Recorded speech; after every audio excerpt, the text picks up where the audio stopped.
எல்லாரும் நல்லா இருக்கீங்களா? இன்னைக்கான பதிவு, வார்த்தையால் சவால் விடுவதை விட வாழ்ந்து காட்டுவதே சிறந்தது. கண்டிப்பாங்க. இப்போ நம்ம வார்த்தையால் சவால் விடுறோன்னு வைங்களேன், சவால் விடலாம். வார்த்தைகளுக்குன்னு உயிர் உண்டு. அந்த வார்த்தைகள் வாழ்ந்து கொண்டே இருக்கும்.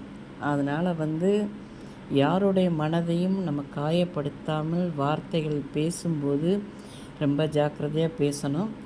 சவால் விடுறது வார்த்தையால் நம்ம விடக்கூடாதுங்க. வாழ்க்கையில் வாழ்ந்து காட்டணும். அந்த வாழ்ந்து காட்டி அதை சவாலாக நம்ம அவங்ககிட்ட விடணும். பார்த்துக்கோங்க.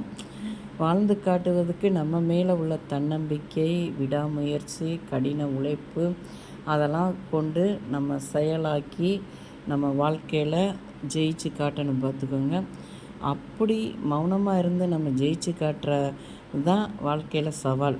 வார்த்தையால் விடுறது சவால் கிடையாது. பார்த்துக்கோங்க.